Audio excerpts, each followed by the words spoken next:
하나님이 오늘도 함께 하실 줄 믿으시면 아멘 하시길 바랍니다. 예수 믿는 사람들의 신앙생활은 일반적으로 크게 두 가지로 구분할 수가 있겠습니다. 첫째는 뭐냐 하면 세상 사람들과는 다른 그러한 영적 생활을 하는 신자가 있을 수 있습니다. 이거를 구별된 삶이다 그렇게 생각합니다. 세상과는 다른 거예요. 말도 다르고 생각도 다르고 삶도 다르죠. 이걸 성도, 그래서 구별된 무리 그렇게 얘기를 하죠. 그래서 이 사람은 항상 생활 속에 사람들이 봐도 다르죠. 이거를 우리 주님은 세상의 빛이다 그렇게 얘기하죠. 또 한 종류가 있습니다. 신앙생활 하는데 교회에 오면은 성도 같고 바깥에 가면은 세상 방법대로 사는, 그러니까 구분이 잘 안 되는 그런 유형의 신앙이 있습니다. 그래서 이런 신앙은 어떤 면에서 세상과 연합하고 세상의 방법대로 사는 사람이다 그렇게 설명을 할 수가 있습니다. 오늘 여러분들은 이 교회 와서도 말과 행동과 삶이 구분되지 않는, 세상 사람들과 다르지 않는 그런 삶의 신앙의 모습들이 교회에 오늘날 많다고 생각하지 않습니까? 그래서 오늘 설교의 주제를 우리가 이제는 선택을 해야 됩니다. 거룩과 주님이 오실 때가 가까웠기 때문에 그 세상과 구별된 삶을 살 것이냐 아니면 적당하게 믿을 것이냐. 여러분, 그래서 오늘 제가 설교할 주제는 세상과 연합하여 살지 말라 그런 주제입니다. 창세기 오늘 34장에 하나님이 우리에게 주시려고 하는 메시지는 교회와 성도는 세상과 연합해서는 안 된다는 거예요. 세상 문화를 따라가서는 안 되고 세상과 구별되어지는 삶이 될 때 거기에 권위가 있고 능력이 있고 하나님의 축복이 있다는 거죠.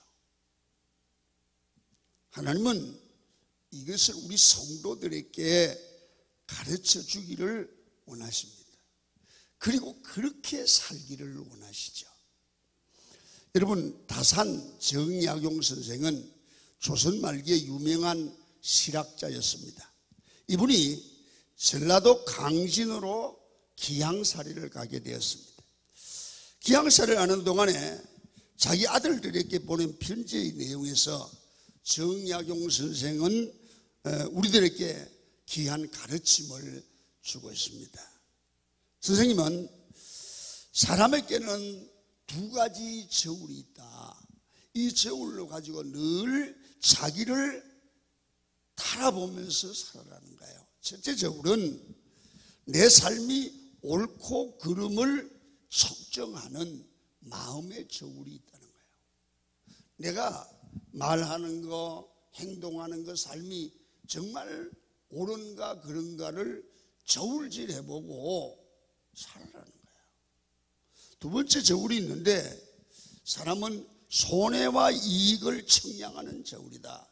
언제나 말이나 행동할 때 내가 이렇게 하면 손해볼까 이익 볼을 계산하고 이 자기를 측량해보고 행동한다는 거죠. 그래서 이것을 정리해보면 이분은 네 가지 유형의 삶이 있다는 거죠. 첫째는 좋은 일을 하고 늘 이익을 보는 대로 사는 삶.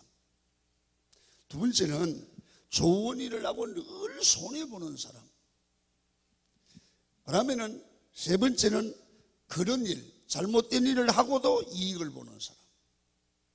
그런데 네 번째는 그런 일을 하고 또 손해도 보는 사람이 있습니다. 오늘 본문을 통해서 우리는 어떻게 해야 됩니까? 늘 좋은 일을 하고 늘 나도 이익을 보는 사람, 선하게 살고 믿음으로 살고 이익을 보는, 하나님의 복을 받고 멸시당하지 아니하고 존경받는 삶이 되어야 될 줄로 믿습니다. 그게 성도의 삶인 줄로 믿습니다. 본문의 야고보의 아들들은 그런 일을 하고 이익을 본 사람들이라고 볼 수 있습니다. 야고보의 딸 디나가 세겜성을 구경하러 갔다가 그 세겜의 왕자에게 붙잡혀서 급탈을 당합니다. 이로 인해서 야고보의 아들들이 세겜성의 남자들을 속이고 할례를 받게 한 후에 모조리 죽여버리는 겁니다. 여러분, 이 이야기를 성경에 기록한 목적이 뭘까요? 성경에 이야기를 기록한 목적이 있단 말이에요. 여러분, 이스라엘 믿음의 족장들의 그 족보에 이런 추한 이야기를, 부끄러운 이야기를 집어넣어야 될 이유가 뭘까요? 하나님은 말씀을 가감없이 부끄러운 역사를 통해서도 우리에게 하시려고 하는 말씀이 있다는 거예요. 여러분, 이 목적은 하나님의 사람이 하나님과 세상과 구별된 거룩한 백성이 세상과 세상 문화와 세상의 삶과 연합될 때에 큰 이협이 올 수 있다는 거예요.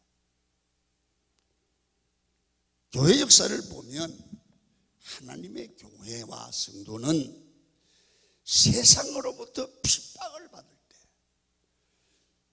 강력해졌습니다. 그리고 오히려 교회가 부흥되었습니다. 그러나 성도와 교회가 세상과 야합하고 세상 방법대로 살고 교회가 세상 문화를 받아들일 때, 세속화될 때, 여러분, 교회는 대단히 부패되었다는 거죠. 하나님은 교회와 성도가 세속화되는 것을 탄식합니다. 이 시대의 문제는 교회와 세상이 분명히 구별되지 않는다는 거죠.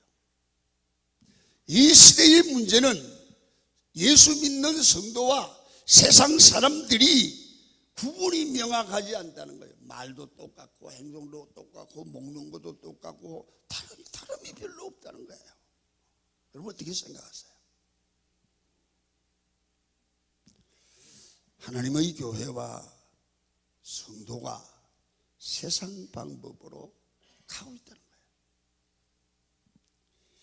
오늘 여러분들과 저는 이 말씀을 통해서 나를 찾아야 돼요. 나는 지금 어떤가? 내 삶은 남의 걱정할 겨를이 없어요. 내 삶은 상당한 부분이 세상과 연합하고 뭐 큰 죄를 범하는 게 아니라 말하는 거나 행동하는 거나 먹는 것이 정말 세상 사람들과 다른가? 구별되어 있는가? 내 사고는 어떤가를 생각을 하시고요. 다른 사람 때문에 아니에요. 나 때문에요. 내 신앙 때문에 그래요. 내 신앙 관리 때문에 그래요. 자기 점검을 하실 필요가 있어요. 사람은요, 자기를 점검하기에 쉽지 않거든요. 말씀을 들으면서 진솔하게 자기를 점검하고 자기를 바른 위치에 갖다 놓을 필요가 있어요. 그러면 오늘 창세기 34장을 통해서 세상이 어떻게 교회를 삼키려고 하는가, 세상이 어떻게 세상 문화가 성도를 타락하게 하려고 하는가, 또 이런 세상의 공격에 대해서 예수 믿는 우리는 어떻게 저를 방어하고 대항을 해야 내 믿음을 지킬 수 있을는지를 생각해내야 돼요. 첫 번째로 여러분 이런 거 있어요. 틈새라는 것이 틈새 공격. 여러분 성도가 믿음의 방벽을 치고 믿음의 사람으로 살아가려고 하는데 어떻게 살다 보면 마음을 넣다 보면 틈새가 생기는 거예요. 그러면 거기를 사탄과 세상이 공격해 오셔서 나를 무너지게 하는 거죠. 얼마 전에 그 영남지병에 여러분 그 저수지에 조그만 구멍이 난 거예요. 이 구멍을 못 봐가지고 물이 쫄쫄쫄쫄 새어나는데 그 별스럽지 생각했는데 이게요, 이 저수지 뚝이 터져서 많은 재산의 손실을 봤어요. 조그만 틈새 구멍이 저수지의 뚝을 깨뜨리고 엄청난 재산의 손실을 가져갔다는 거죠. 이걸 틈새라고 그래요. 틈새. 성도가 여러분 경험을 하시지요. 신앙생활하다 보면 우리가 조그만 틈을 보이면 세상은 마귀는 틈새 공략을 합니다. 기도하다가 기도하지 않으면 언제 내 마음이 세상으로 가 있습니다. 여러분 하나님 앞에 영적 관리를 못하다 보면 조금 화를 내다 보면 섭섭한 일이 있다 보면 그런 틈새가 보이면 나도 모르게 상당히 내가 신앙에서 떠나 있는 나를 발견할 수 있어요. 이 틈새 공격을 당한 거죠. 우리는 영적으로 승리해야 삶의 승리를 합니다. 그러려면 절대적으로 영적인 틈을 마귀에게 세상에게 보이지 마시기를 축원합니다. 본문에서 야곱이 보인 틈은 무엇이었습니까? 야곱은 하나님의 말씀에 순종하는 척하면서 불완전한 순종을 했다는 거죠. 여러분 하나님의 뜻은, 야곱을 향한 하나님의 뜻은 35장 1절에 볼 수 있듯이 베델로 내려가서 베델에 사는 것이었습니다.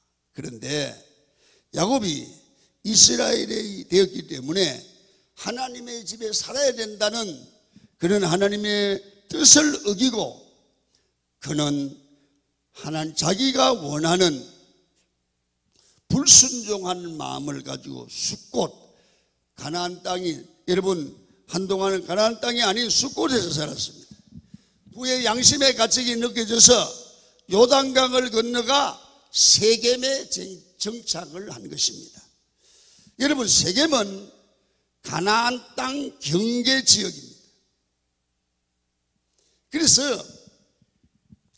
자기 양심에 가나안 땅에 살지 못하는 양심을 무마하면서 여러분 나는 그래도 가나안 땅에 살고 있다, 하나님의 말씀을 따라간다고 하고 자기 합리화를 한 겁니다.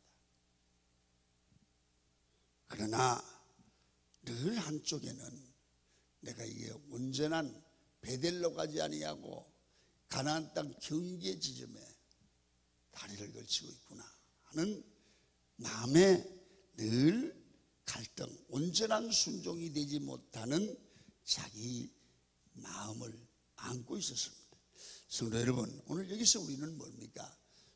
하나님의 사람은 가야 될 곳이 있고 살아야 될 곳이 있고 거하여야 될 곳이 있는 거예요. 하나님의 사람은 베델에 있어야 돼요. 베델이 어디예요? 거기가 하나님의 집이에요. 은혜의 집이에요. 예수 믿는 사람은 은혜의 집에 늘 거해야 돼요.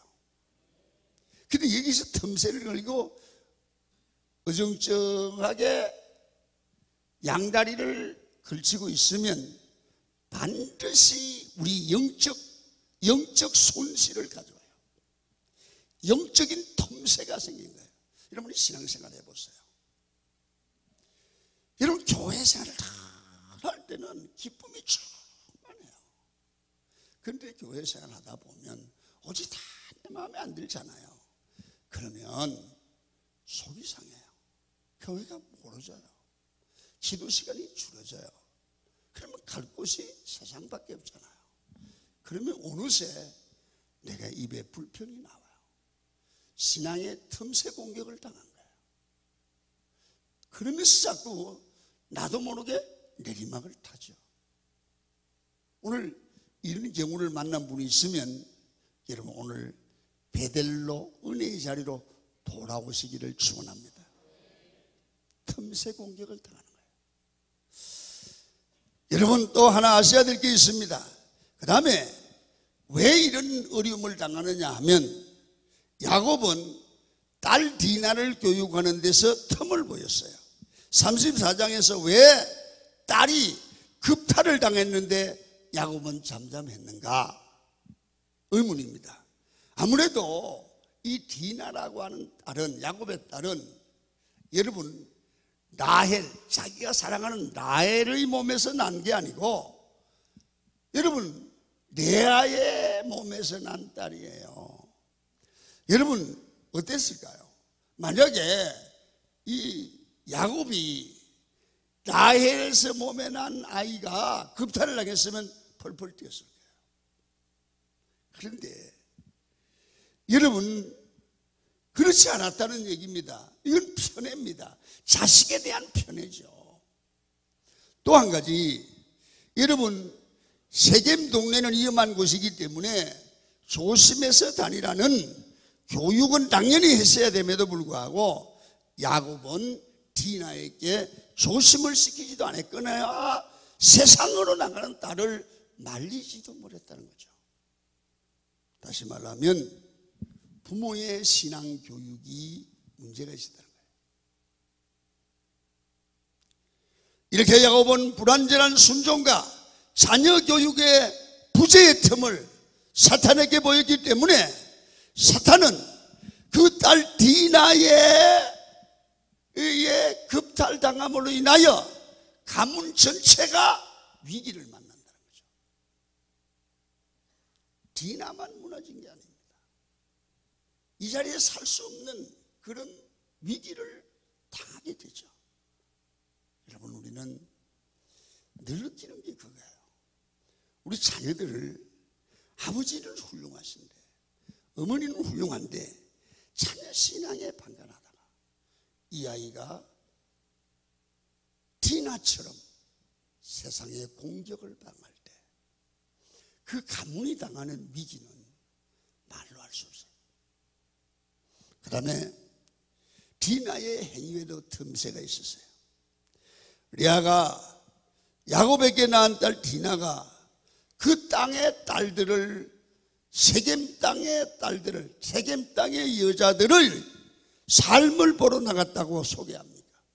이 여자가 나간 이유는 세겜 땅의 여자들이 어떻게 하는지 유행을 보러 간 거예요. 다시 말하면 세상 유행을 보러 간 거예요.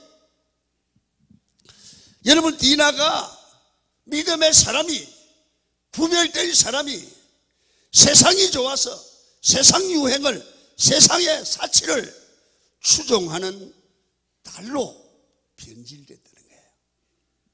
이런 틈을 보이니까 세겜 땅의 왕자 세겜이 틈을 타게 된 것입니다.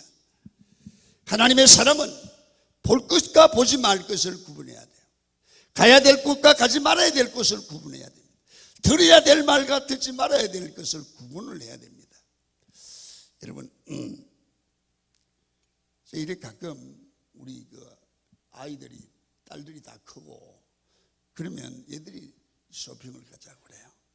그러면요 자꾸 나를 데리고 가려고 그래요. 왜 그러겠어요? 돈 나오라고 그러겠죠, 그죠? 근데 가면 처음에는 그냥 보고만 오자고 그랬는데 뭐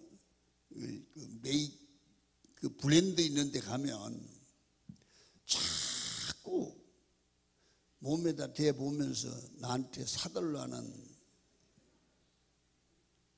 눈치를 주는 거야. 그게 무슨 얘기냐면 보지 않았을 때는 그런 마음이 안 들어가는데 보니까 생각이 나는 거야.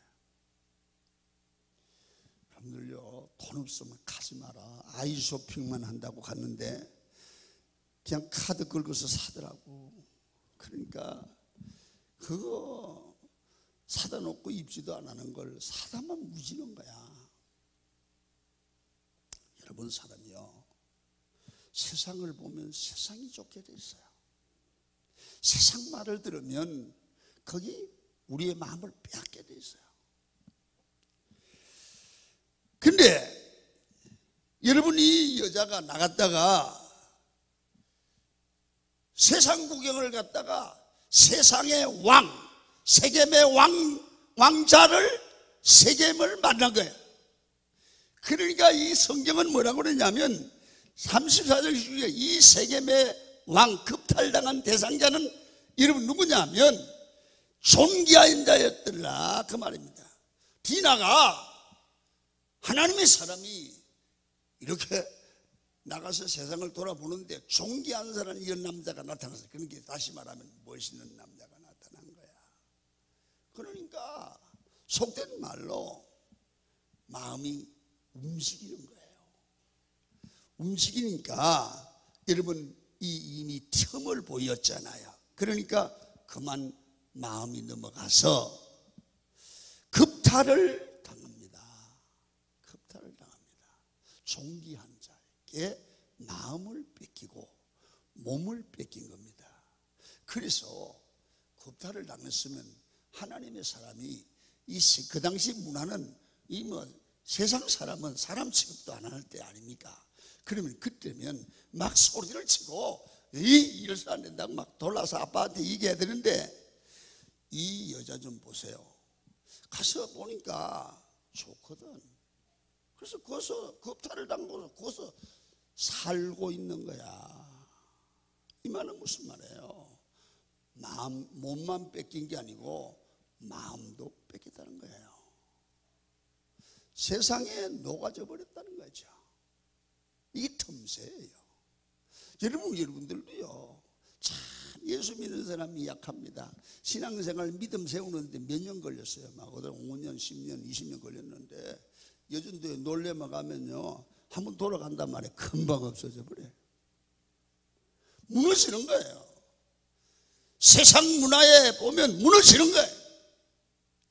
여러분, 오늘로 여러분들과 제가 이 사실을 남의 얘기가 아니라 바로 우리들의 얘기예요.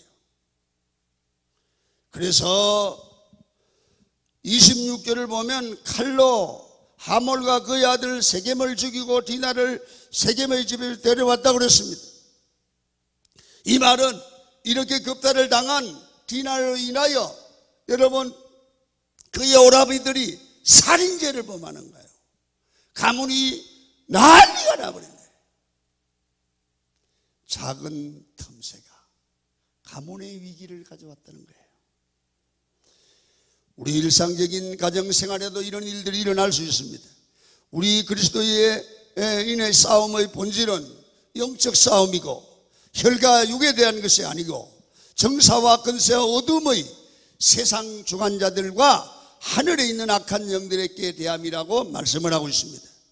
여러분, 오늘 여러분들과 제가 알아야 될 것은 영적 싸움은 거창한 싸움이 아니라 우리의 작은 가정의 틈새로부터 싸움이 시작되는 거예요.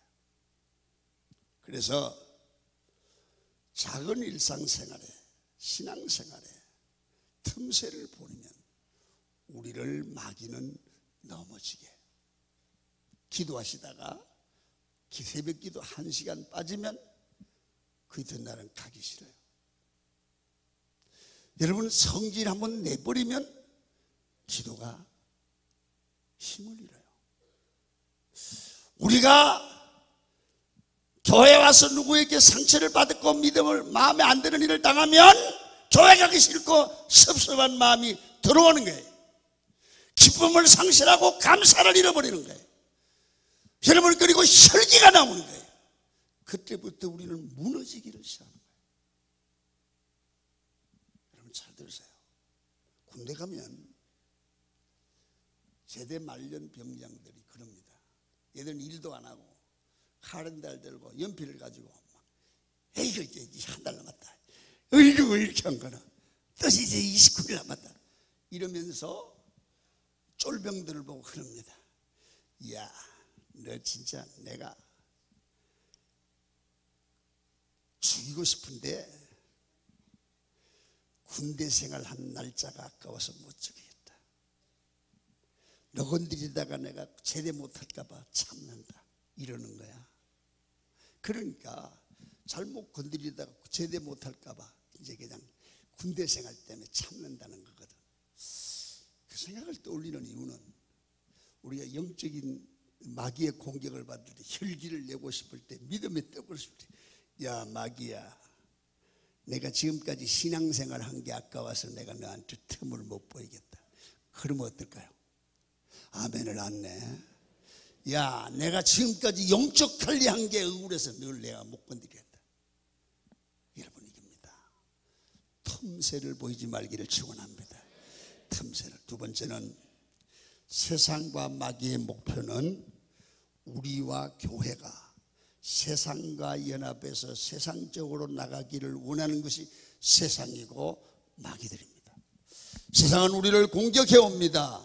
세상의 목표가 있습니다. 교회나 성도가 세상과 연합하게 만들어서 우리 성도의 영적 축복을, 교회의 영적 건디를 다 빼앗아가려고 하는 겁니다. 여러분, 세상의 본질은 우리에게 무엇을 주는 것 같지만 결국은 다 빼앗아갑니다. 하나님은 우리를 향하여 무엇인가를 빼앗는 것 같습니다. 주의를 거룩하게 지키라, 시간을 내놓으라는 거지요. 11조를 드리라, 돈 뺏기는 거죠. 우리 몸을 들여 충성하라, 봉사하라, 다 빼앗는 것 같지만 하나님께 내놓으면 하나님이 30배, 60배, 100배로 더 주시는 줄로 믿습니다. 세상은 빼앗아가기 위해서 미끼로 주겠다고 하는 것이지만 하나님은 우리에게 더 주시려고 하는 것입니다. 본문을 보면 세겜의 아버지 하몰이라는 사람은 아들이 겁탈을 해서 잘못을 저지르는데도 야곱에게 와서 사죄하기는커녕 떳떳한 자세로 하몰이 그러는 겁니다.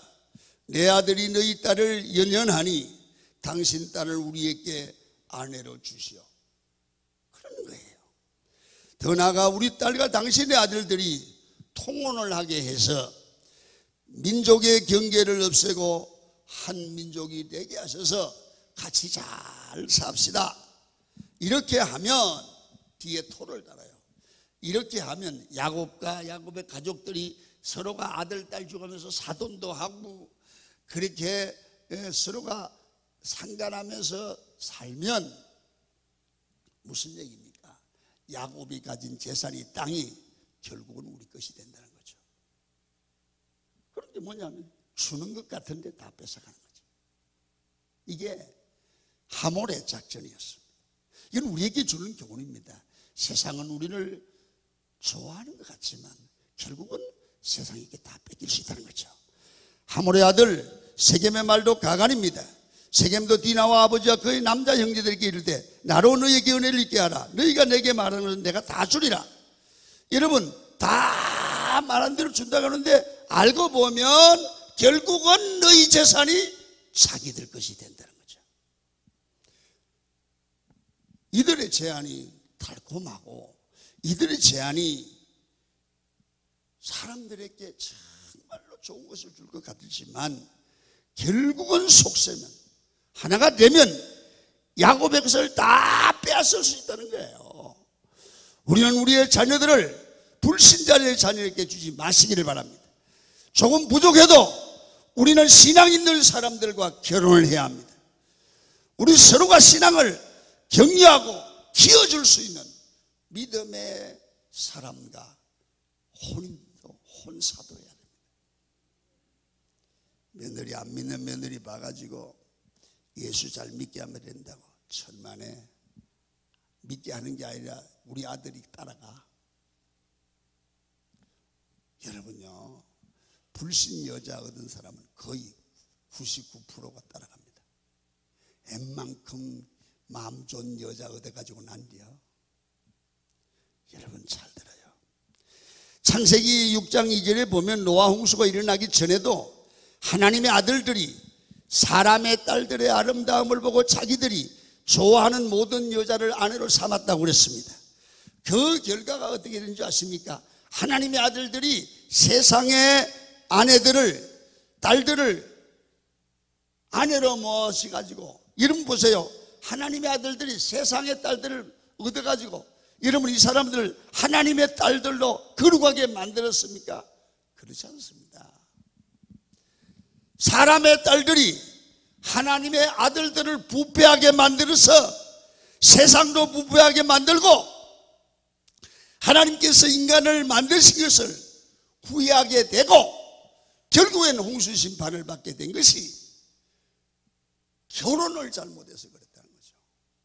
하나님의 아들들이 사람의 딸들을 데려와서부터 하나님의 아들들이 타락함으로 세상에 홍수 심판이 임하는 출발점이 됐다는 거예요. 그러므로 우리가 틈새가 있을 때 틈새를 달고 들어와서 우리의 모든 것을 빼앗아가는 세상의 전략들을 이해를 해야 됩니다. 마지막으로 하나님의 교회와 성도는 이제는 적극적으로, 피동적으로 살지 말고 적극적으로 구별되게 살고 믿음으로 사셔야 합니다. 창세기 34장을 볼 때 이상한 점은 야곱 같은 사람이 이번 일에 왜 이렇게 피동적이고 수동적이었을까 하는 것입니다. 형의 장자권과 축복권을 빼앗을 때는 매우 적극적인 사람이 딸의 디나 사건 앞에서는 아무런 말도 하지 않습니다. 5절을 보면 야곱이 그 딸 디나를 그가 더럽혔다는 말을 들었으나 자기 아들들이 들에서 목축함으로 돌아오기까지 아무 소리 안 했어요. 여러분, 이렇게 어떻게 할 수가 있을까요? 하몰과 세김이 찾아와서 하나님의 사람들을 없인 여기면서 통혼을 하면 예물을 주겠다는 제안에도 아무 말도 하지 않고 있는 거예요.